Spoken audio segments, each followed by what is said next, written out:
جی ابھی درس کے اندر ذکر ہوا ایک موت کا کہ ایک قوم پر اللہ نے موت طاری کر دی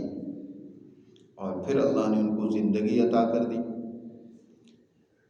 میں نے جیسے درس میں ذکر کیا کہ بعض مفسرین کے نزدیک یہ حقیقی موت نہیں تھی۔ حقیقی موت جس میں روح جسم سے بالکل الگ ہو جاتی ہے، نکل جاتی ہے،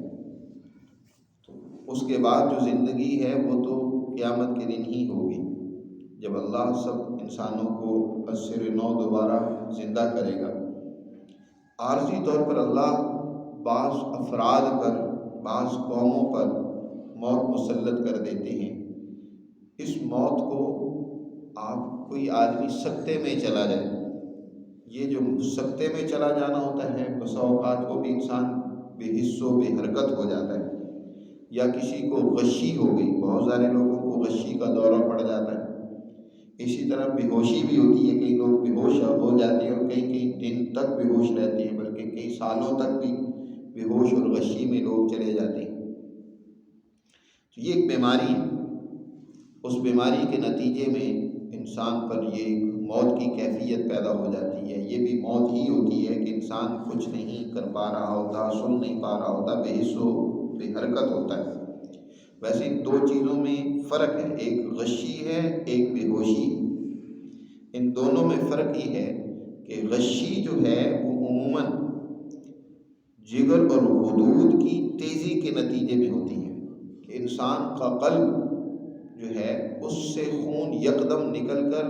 خوف اور ڈر کی وجہ سے، یہ اس کے اسباب میں ایک سبب خوف بھی ہوتا ہے، جیسے قرآن نے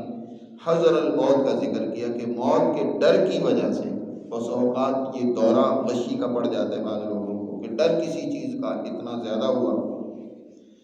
جس کو نروس بریک ڈاؤن بھی کہتے ہیں، کہ انسان کہ جو ہے نروس کا سسٹم وہ بالکل اس میں تسکین ہونے کی وجہ سے اس کا پیغام جو قلب و عضلات کی طرف ہونا چاہیے، ایک کرنٹ جو انسان کے قلب کے اعضاء کو، قلبی اعضاء کو، عضلات کو ملتا ہے، جس کی وجہ سے وہ حرکت کرتا ہے، وہ ختم ہو جاتا ہے۔ تو یہ غشی کا دورہ اگر کسی کو لاحق ہو جائے، اچھا ان دونوں میں بے ہوشی میں اور غشی میں فرق یہ ہوتا ہے کہ بے ہوش آدمی وہ جو باہر کچھ ہو رہا ہوتا ہے اس کو دیکھ رہا ہوتا ہے، سمجھ رہا ہوتا ہے، یعنی کیا ہو رہا ہے سن رہا ہوتا ہے، لیکن بولنے کی اس کے اندر طاقت سخت ختم ہو چکی ہوتی ہے، سمجھ رہا ہوتا ہے کہ ہو کیا رہا ہے، یہاں کوئی بات، ڈاکٹر کیا بات کر رہا ہے، لوگ کیا باتیں کر رہے ہیں، لیکن وہ بول نہیں سکتا۔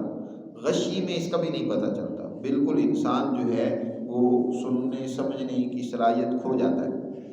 تو اگر کسی کو اس طرح کوئی غشی کا بے ہوشی دورہ پڑ جائے، غشی کا خاص طور پر، تو اس کا ایک سادہ سا علاج ہے، وہ بتائے دیتا ہوں۔ 3 چیزیں لینی ہیں، عام سی ہیں، سندل، سفید سندل، اور اس طرح گل سرخ یعنی گلاب کا پھول، اور خشک دھنیا،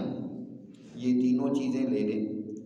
اور اس کو اچھی طرح ابال کر اس کا پانی وہ اس کے منہ میں ڈالیں، چمچہ جتنا اس کو دیا جا سکتا ہے، وقفے سے دیتے رہیں، تو انشاءاللہ غشی کا دورہ چاہے کتنا ہی گہرا کیوں نہ ہو، بفضلہ تعالی تھوڑی دیر کے بعد، یا اس میں کچھ زیادہ وقت 1 دن بھی لگ سکتا ہے، لیکن یہی وقفے سے جیسے ڈرپ کے ذریعے اندر دوا دی جاتی ہے انجیکشن کے ذریعے سے، اسی طرح یہ جو ہے تھوڑی مقدار میں یہ قہوہ سا بنا کر اس کو پلاتے رہیں، تو اللہ کے فضل سے یہ تکلیف دور